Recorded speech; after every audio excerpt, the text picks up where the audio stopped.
유명한 신문 칼럼니스트였던 시드니 해리스 이야기를 드린 적이 있습니다. 이 해리스 씨는 자기 친구와 아침에 커피를 마시고 나오다가 친구가 가판대에서 신문을 사는 모습을 보고 충격을 받은 점을 신문에 칼럼으로 썼다고 합니다. 그 친구는 신문 파는 사람에게 아주 기쁘고 공손하게 인사를 하며 신문 하나만 달라고 요청합니다. 그런데 신문 판매원은 아주 퉁명스럽고 무례하게 신문을 휙 던져주는 것이었습니다. 그런데도 친구는 신문을 집어들고 미소를 지으며 더 공손하게 고맙습니다. 행복한 날 되십시오. Have a nice day라고 인사를 하는 것이었습니다. 그러자 신문 파는 사람은 거기서 끝나는 것이 아니라 내가 어떤 하루를 보내든 말든 당신이 상관할 바 아니니까 신경 끄십시오 라고 또 아주 퉁명스럽게 대답을 했다는 것입니다. 기분이 나빠진 이 해리스 씨는 친구에게 물었습니다. 아니, 저 사람은 장사를 하면서 저렇게 늘 항상 무례한가? 친구가 대답합니다. 불행하게도 그는 늘 그렇다네. 이 해리스 씨가 다시 친구에게 묻습니다. 아이, 그런데도 자네는 뭐가 아쉬워서 자네 같은 사람이 그렇게 항상 신문 가판대 판매원에게 그렇게 친절하고 공손하게 대하는가? 자네가 뭐가 아쉬워서? 그러자 친구가 웃으며 대답했다고 합니다. 그러면 내가 저런 무례한 사람의 행동과 말투 때문에 내가 기분이 나빠져야 되겠는가? 그 사람의 행동 때문에 나도 같이 무례한 사람이 돼야 되겠는가? 나는 무례한 사람 때문에 내 기분이 나빠지거나 내 행동이 같이 무례해질 수 없네. 나는 나니까. 여러분, 다른 사람의 무례함 때문에, 다른 사람의 나를 무시하고 모욕하는 것 때문에 그 놀라운 하나님의 사랑과 은총이 왜 무너져야 되느냐라고 하는 것입니다. 다른 사람이 원망한다고 그 놀라운 은혜와 축복을 받아야 될 내가 다른 무례한 사람들의 행동 때문에 왜 내가 하나님의 은총과 은혜를 놓쳐야 되느냐 하는 그런 말씀을 드립니다. 세계 역사에서도 종종 일어나는 정말 끔찍한 비극 중에 하나는 누군가가 국가와 민족을 뜨겁게 사랑하는 애국심, 정의로움으로 나라를 살리는 게 아니라 나라를 망하게 하는 경우를 종종 봅니다. 그리고 그 애국심을 가지고 다른 사람을 핍박하고 죽이는 일에 앞장서는 그런 잘못된 애국심이 종종 있습니다. 애국심이 뜨거울수록 마치 러시아 사람들이 그 작은 우크라이나를 침략해서 끔찍한 파괴와 학살을 자행하고 그럴수록 러시아 사람들은 애국심이 더 뜨거워집니다. 그래서 양국의 끔찍한 파괴와 젊은이들이 죽어가고 있습니다. 수십만 명이 말입니다. 좀 더 올라가면 여러분, 독일의 히틀러가 그 끔찍한 애국심을 가지고 2차 세계대전 전쟁을 일으키고 일본의 천황과 그를 따르는 일본 군국주의자들의 애국심 때문에 여러분, 결국 세계 2차 대전 기간 동안에 전 세계는 최소한 5천만 명, 많게는 8천만 명의 헤아릴 수 없는 사람들이 죽임을 당하고 끔찍한 파괴를 우리는 경험했습니다. 때로는 애국심이 언제나 옳은 것처럼 보이지만 사실은 이런 끔찍한 결과를 언제든지 초래한다라고 하는 것입니다. 최근에는 중국 사람들의 애국심이 전 세계의 문제를 일으키고 있는 것을 보게 됩니다. 그런데 문제는 하나님 사랑하고 예수 그리스도의 십자가 그 거룩한 희생과 부활의 승리와 영광을 믿는 우리 그리스도인들은 어떠냐라고 하는 것입니다. 때때로 내 믿음이 훌륭하다고 생각하므로 내 훌륭한 믿음으로 남을 쉽게 정죄하고 심판해서 오히려 다른 사람의 영혼을 죽이는 경우 얼마든지 있다라고 하는 것입니다. 또 지금 내가 열심히 예수를 사랑하고 내가 예수님을 믿고 희생하는 일은 다 주님의 영광을 위한 것이니 당신들도 다 나를 따라야 된다라고, 그렇게 내 희생과 내 믿음과 내 헌신이 옳으니 내 믿음대로 따라야 된다라고 그렇게 강요하거나, 내가 주를 위해 희생하고 죽을 터이니 당신들도 같이 따라서 나와 함께 죽어야 된다라고까지 강요하는 경우가 발생한다는 것입니다. 신약에서는 특별히 바리새인들이 이런 종류의 사람들일 것입니다.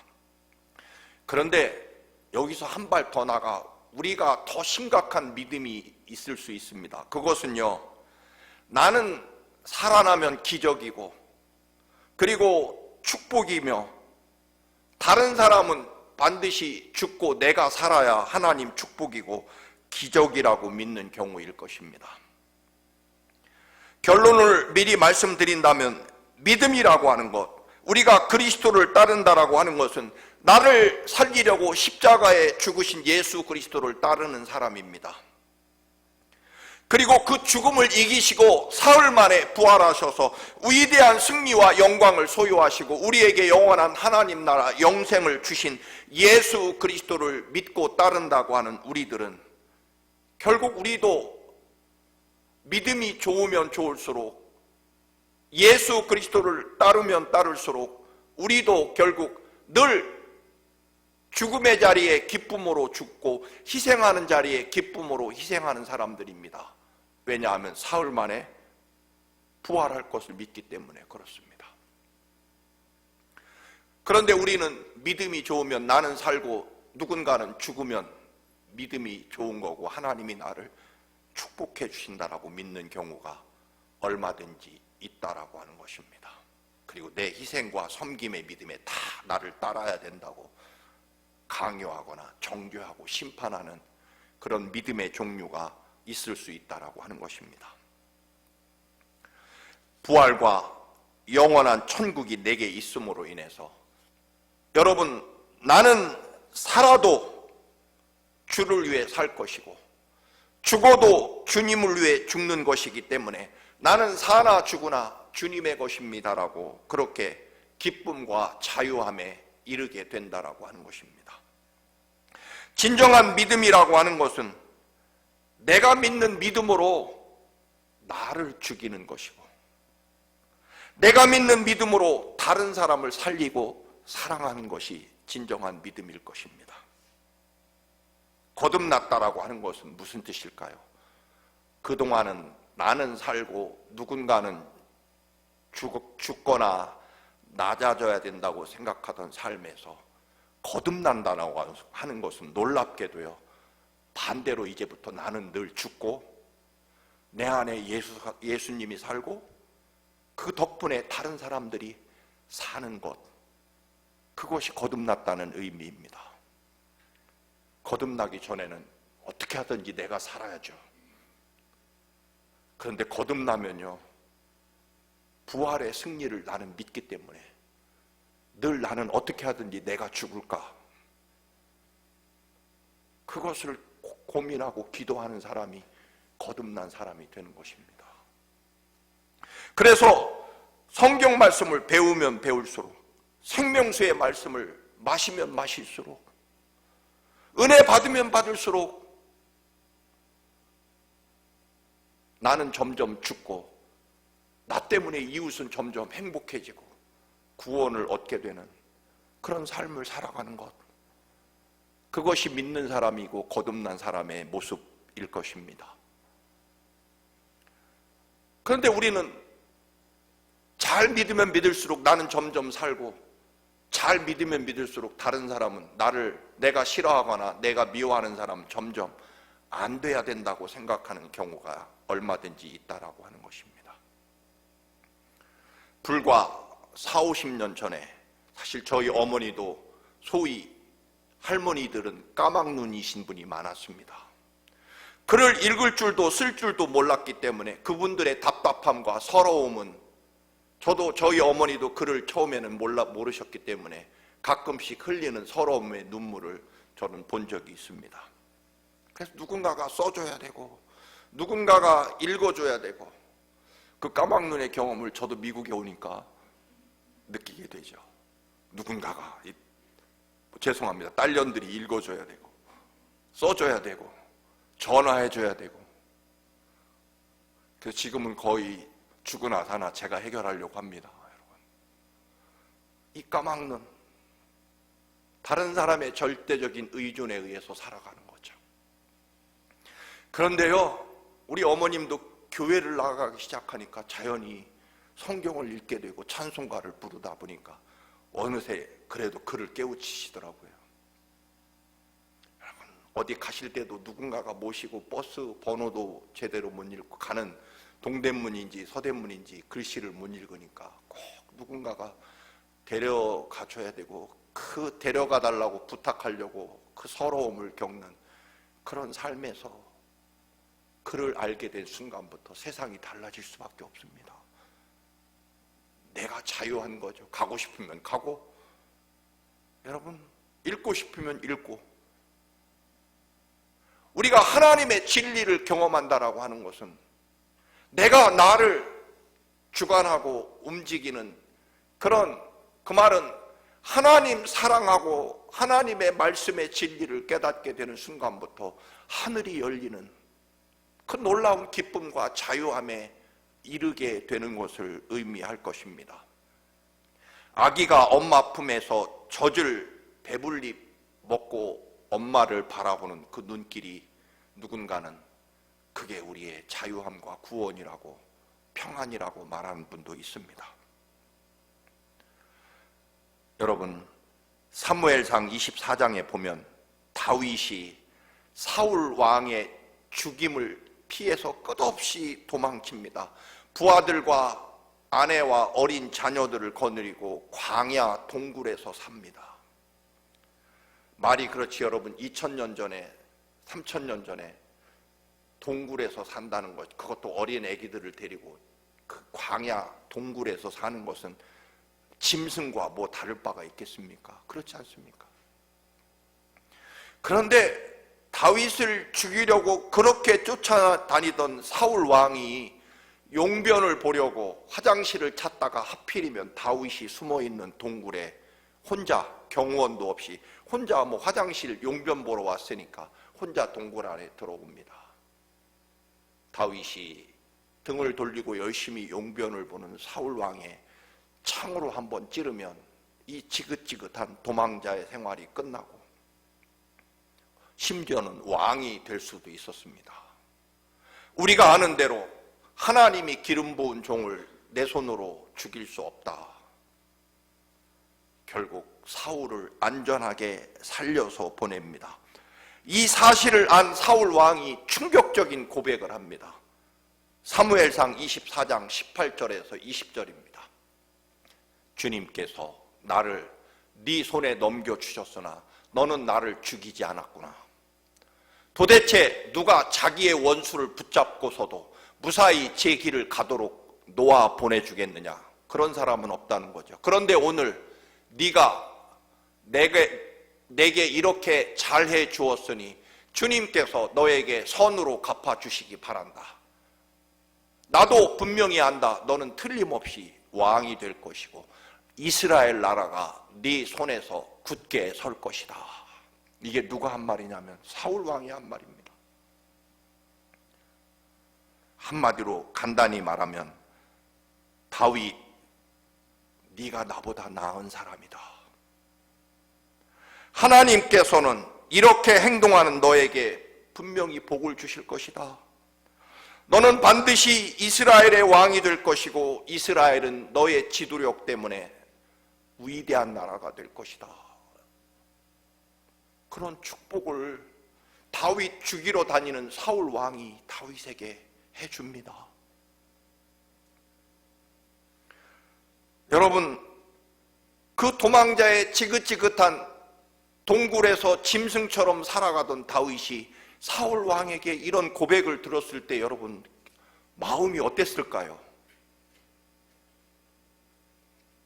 여러분, 정말 뜻밖의 장소에서 그럴 리가 없는, 그런 말을 할 리가 없는 사울 원수 사울 왕이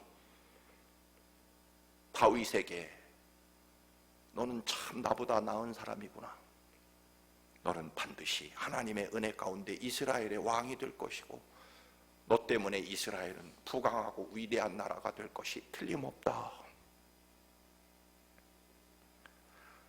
이 말을 들은 다윗은 얼마나 많은 위로를 받았을까요, 여러분? 원수였는데, 사울 왕 때문에 내 신세가 이렇게 됐는데, 사울 왕을 살려보내 줌으로 인해서 이런 고백을 사울에게 들었을 때 아마 한없는 위로와 그 헤아릴 수, 형언할 수조차 없는 눈물이 흘렀을 것이 틀림없습니다. 여러분, 결국 알고 보면요, 다윗이 사울을 살려준 것이 아니라 알고 보면 다윗이 살아난 시간입니다. 그렇지 않습니까? 알고 보면 사울 왕을 죽일 수 있는 그 순간에 다윗은 자기의 원한과 증오와 그리고 왕이 될 수 있다라고 하는 그런 인간의 욕심을 다윗은 결국 스스로를 누르고 죽인 것일 것입니다.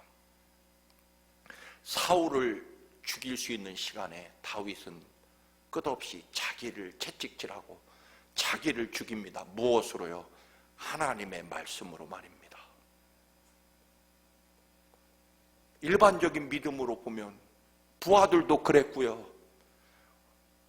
다윗 장군님, 하나님이 하필이면 우리 숨어있는 이 동굴에 와서 사울 왕이 등을 돌리고 이렇게 우리 앞에서 용변을 보고 있다는 것은 하나님이 이제 사울 왕을 죽이고 원수를 갚고 왕이 되라는 하나님의 축복입니다. 다윗도 왜 그런 생각이 안 들었을까요? 들었을 것입니다. 그런데 다윗은 오히려 사울을 죽이는 것이 아니라 자기의 생각과 욕심을, 원한과 증오를 죽이고 사울을 살려냄으로 인해서 결국 다윗은 이스라엘의 가장 위대한 메시아의 표상처럼 위대한 임금으로, 왕으로 하나님이 세우시는 것을 보게 됩니다. 기독교는 내가 믿음이 좋아져서 다른 사람 누르고 내가 잘 되는 종교가 아닙니다. 말씀드린 대로 그것이야말로 철저한 착각입니다. 우리는 내가 어떻게 구원받았는지만 돌이켜보면 금방 알 수 있는 대답입니다. 예수님이 십자가 죽음이라고 하는 그 처절하고 모욕적인 죽음을 통해 인류를 구원하시고 승리를 이루어내셨고 우리는 그 뒤를 따르는 사람들입니다. 우리 기독교는요, 내가 죽어서 다른 사람을 살리고 내 영혼이 하나님의 축복을 받는 사람들입니다. 참으로 놀라운 일 아닙니까? 만약에 거기서 사울을 죽였다면 다윗은 절대로 왕이 될 수 없었을 것입니다. 하나님이 계획하시고 허락하시는 그때까지 끝없이 죽이는 것은 나 자신을 죽이고 살려주는 것은 끝없이 사울을 살려줍니다. 하나님은 다윗이 미워하는 원수를 통해 알고 보면 다윗을 살리신 것입니다. 위로하시고 복을 주십니다. 우리는 늘 오해하는 것이 있습니다. 내가 인간적으로 싫어하고 미워하는 사람이 있을 것입니다. 그래서 속으로는 어찌 저런 믿음을 가진 자가 기독교인이라고 말할 수 있을까? 때로는 목사인 저도 어떻게 저런 분이 목사일까? 그렇게 내 속으로 멸시하는 사람들이 분명히 있을 것입니다. 여러분에게 다시 한번 묻습니다. 내가 싫어하고 미워하는 사람을 예수님은 그 사람을 사랑하실까요? 안 하실까요? 최정욱 집사님, 내가 싫어하는, 미워하는 사람, 예수님은 그 사람 사랑하실까요? 안 하실까요? 사랑하십니까? 맞습니까? 우리는 착각하는 게 있죠. 내가 미워하면 하나님도 그를 미워해야 된다고 말입니다. 내가 싫어하는 사람 하나님도 분명히 싫어할 것이라고 하는 착각. 놀랍게도요, 내가 미워하는 사람을 주님은 사랑하십니다. 그거 인정하셔야 됩니다. 놀랍게도요, 나뿐만 아니라 그 사람을 위해서도 주님은 십자가에 죽으셨다는 것입니다. 이거 믿으십니까, 여러분? 내가 싫어하고 미워하는 사람을요, 하나님은 어쩌면 더 사랑하고 계시다는 것입니다. 예수님의 십자가를 통해서 보면요, 거기 세상에서 가장 흉악하고 음흉한 죄인이 거기 있습니다. 누가요? 내가 알고 보면 거기 있다는 것입니다. 만약에 내가 그를 미워하고 싫어하고 증오하면 하나님께서도 같은 이유로 나를 증오하고 미워하실 수밖에 없을 것입니다. 여러분, 내가 사랑하는 사람 하나님도 사랑해 주셔야 되고, 내가 미워하는 사람 하나님도 미워해 주시고, 내가 싫어하는 사람 망하게 해주고 나는 잘 돼야 하나님의 축복과 은혜라고 하는 이 무서운 착각과 교만이 늘 우리를 사로잡고 있다는 것입니다. 이것이 거듭난다라고 하는 것은 결국 반대로 나를 죽이고 다른 사람을 살림으로 나아가 하나님의 은혜 가운데 승리하고 사는 경험과 간증을 하는 사람이 그리스도인이라는 것입니다. 우리는 누군가를 이기고 굴복시키고 항복시켜서 하나님의 은혜와 축복을 증명하려고 하는 그런 습관을 우리가 가지고 있지만, 우리가 따르는 주님은 나를 그렇게 구원하시지 않았습니다. 내가 죽고 내가 낮아지고 내가 희생하고 내가 손해를 감내해서 예수님처럼 십자가 사랑을 따라가고 내가 그 사랑으로 구원받은 것처럼 형제와 이웃도 그 믿음으로 하나님 나라 구원을 증명해내라는 것입니다. 그리고 그렇게 살았더니 정말 예수님처럼 내가 십자가에 나를 못 박고 날마다 나를 죽였더니 하나님이 나를 예수님 살리신 것처럼 다시 나를 살려주시고 내가 더 부활의 승리를 누리게 됐다라고 하는 것, 그것을 날마다 고백하는 것이 그리스도인이라는 것입니다. 룻기서 강해를 했습니다만 룻기 이야기를 다시 드립니다. 유대 땅 베들레헴에 흉년이 들어 나오미가 남편을 따라 두 아들 데리고 모압으로 이민을 떠났습니다. 그런데 남편 엘리멜렉이 갑자기 이민 가자마자 죽고 두 아들 어렵게 낯선 나라에서 키워서 장가 보냈더니 두 아들도 따라서 차례대로 죽고 맙니다. 잘 살아보겠다고 이민 왔더니 결국 새 과부만 남게 된 신세가 됩니다. 그럴 때 우리는 분명히 말합니다. 우리 옛날 어르신들, 며느리 잘못 들어와서 우리 집안 망해먹었다. 이게 다 너희들 때문이다. 그렇게 한풀이를 하려고 합니다. 그리고 너희들은 우리 집 시집 왔으니 우리 집 귀신이 돼야 된다.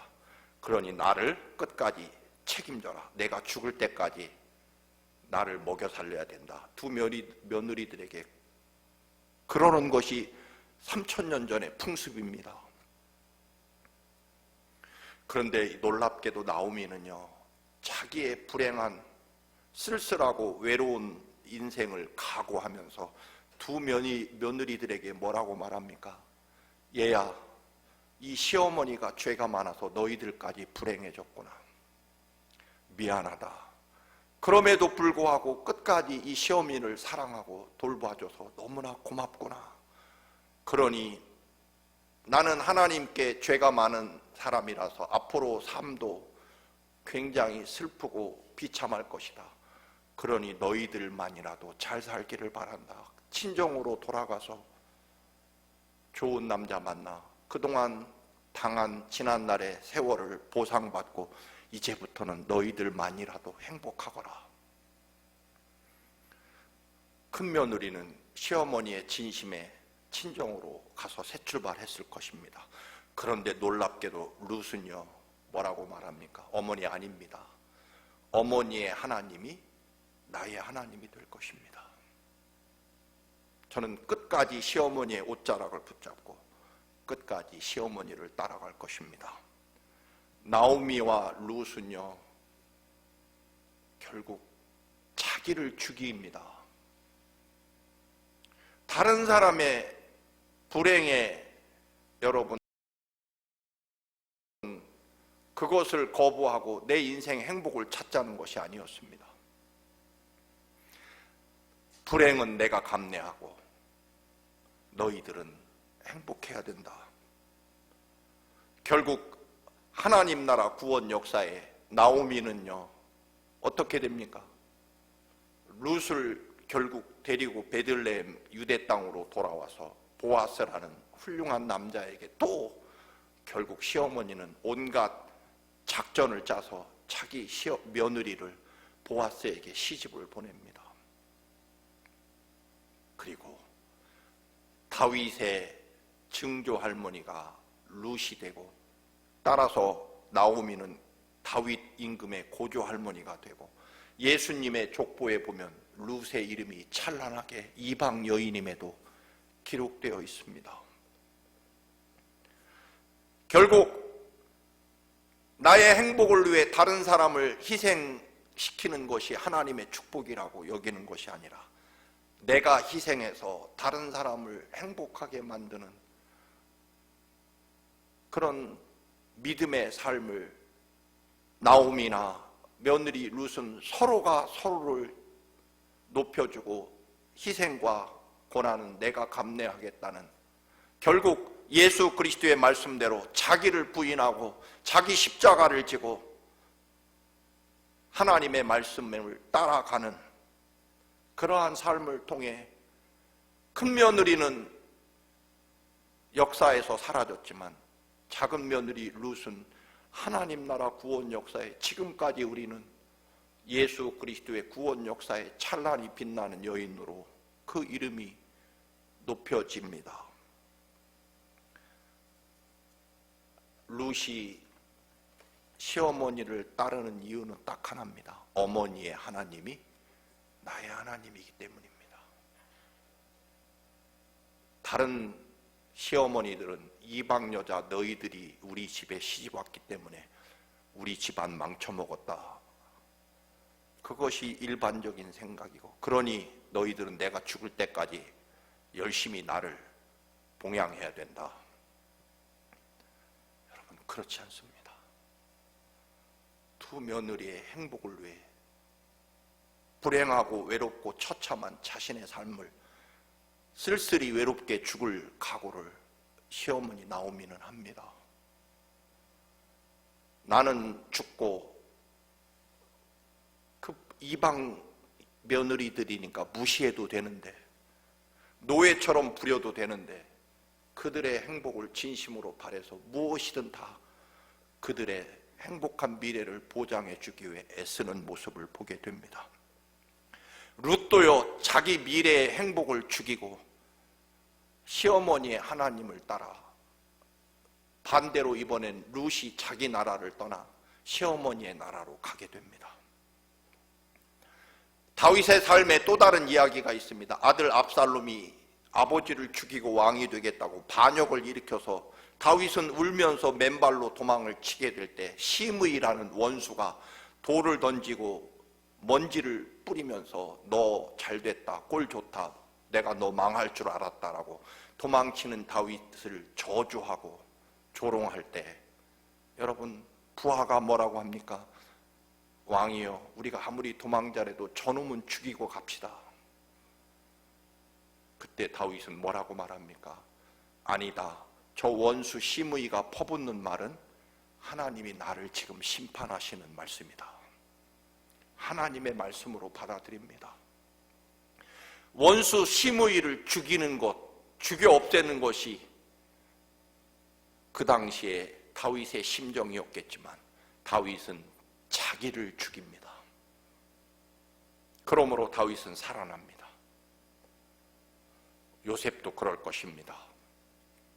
형들이 나를 팔아먹었지만 요셉은 분명히 말합니다. 형님들이 나를 팔아먹은 게 아니라 하나님이 형님들을 통해 우리 민족을 살리려고 나를 이집트에 미리 앞서서 형님들 손길을 통해 보내신 것입니다. 내가 하나님입니까? 하나님이 하신 일을 내가 어찌 형님들에게 원수를 갚거나 보복을 하겠습니까? 하나님이 하신 일입니다. 자기의 원한과 증오를 죽이고 형들을 살려냅니다. 그리고 요셉은 더 위대한 하나님의 구원의 역사와 승리를 소유하게 됩니다. 목살에서가 아니라 저도 점점 조금씩 매일매일 믿음이 좋아지는 경험을 하고 날마다 조금씩 기쁨이 증가하고 날마다 조금씩 자유함을 느낍니다. 그 자유함은 다른 데 있지 않습니다. 나를 날마다 죽이는 것. 그러면 자유해집니다. 여러분 그렇지 않습니까? 죽기를 각오하는 사람에게 두려울 게 뭐 있겠습니까? 자유하죠, 그 사람은. 고난주간을 앞둔 사랑하는 교우 여러분, 우리의 거듭남과 믿음은 바로 이것일 것입니다. 나는 죽고 예수는 살고, 나는 죽고 형제와 이웃은 살고, 그러므로 완전함을 이루어 나도 살고 형제와 이웃도 살고 하나님의 영광도 나타내는 그 모든 출발은 거듭남, 그 거듭남이라는 것은 십자가와 부활의 승리를 진짜 믿음으로 기꺼이 십자가의 나를 못 박는 승리를 믿는 믿음이 십자가와 부활의 믿음일 것입니다. 이 믿음으로 위대한 부활의 승리를 경험하시는 여러분의 믿음이 되시기를 주님의 이름으로 축원합니다. 아멘. 거룩하신 아버지, 우리가 십자가 보혈로 구원받은 하나님의 백성입니다. 그러므로 날마다 죽는 것은 나 자신이게 하옵시고 사는 것은 내 형제와 이웃이며 내 안에 그리스도가 살게 하옵소서. 그리하여 진정 십자가의 죽음이 사흘 후에 아버지 부활의 승리로 이루어짐을 믿는 믿음으로 우리는 기꺼이 십자가의 나를 부인하고 못 박고 부활의 승리를 기다리는 저희들의 믿음이 되게 하옵소서. 예수님의 이름으로 기도드립니다.